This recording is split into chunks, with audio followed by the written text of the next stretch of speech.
Congratulations, Nikki, featuring Della Ray. You are my second response video to a comment that I've seen today. So number 2. I understand where you're coming from, Nikki. There's a lot of stuff going on in the world that people are very upset about, and much destruction going on, and we can definitely be upset about that. But what I'm kind of taking issue with here is that you're kind of doing what the guy said below is whataboutism.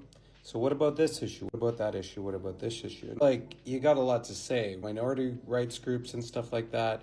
And you're also taking away from this beautiful video. And I would encourage anybody who hasn't seen this full interview to go to YouTube, go to Jamie's Corner, subscribe, of course, follow her, check out her videos, and also check out Jenny McQueen. She's on Instagram. She'll fill you in. These people are at the front lines of animal rights, and we do have an issue of having enough people fighting for animals. If you want to scale it up, you go to a rally. These things are with thousands of people, if not more. Animal Rights March, you're lucky if you get a few hundred, maybe at the peak we got a couple thousand. But it isn't anywhere on the scale, is what I'm getting at. Every single year, more animals are killed than humans that ever existed. In fact, that number eclipses after 30 days. Even less than that. I think it's 3 weeks. So if you ever been to a slaughterhouse or seen slaughterhouse footage, the scale is unimaginable, right? And we're not even talking about farmed fish, factory farmed fish, the 2 trillion sea life that we take out of that ocean, and they suffer as well. So the idea of viewing animals is what I'm kind of getting at here, is just how we view them as lesser than. I think it starts from a young age. We learn this pattern as different, as not like us, as something.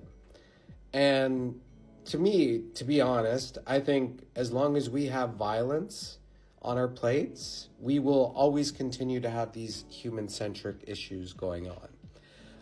It's not every kid's dream to go work in one of these places. Also, if you're talking about minority rights and Middle Eastern people, these are the people working in these facilities. It's not college, university educated people. They would never even think to. And if you're worried about Middle Eastern stuff like that, dude, they literally took Syrian refugees and put them on a kill floor to take lives every single day.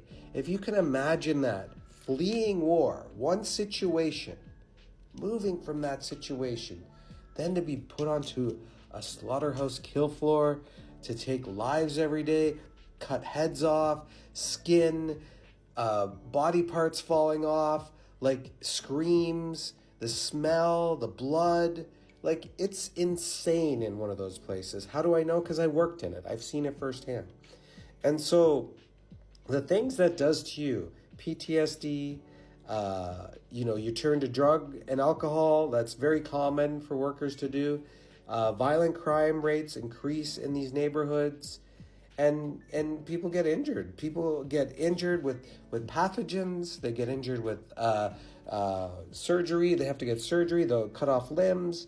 Like, all these things happen in this, and these are marginalized people, minorities. And so I'm pretty disappointed that you're viewing animals as lesser than, but maybe this gives you some context into who's being exploited as far as humans are concerned, but more importantly, the animals that are having to go through this.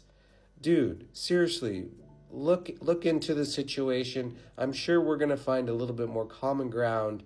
And yeah, we should be fighting for all rights, but at the end of the day, I don't think anything changes until we start viewing the most vulnerable and innocent beings. I feel like these wars are going to continue. I feel like all of it's going to keep on happening until we start viewing these little vulnerable beings with kindness and comfort, and not using them as commodities or viewing them that way.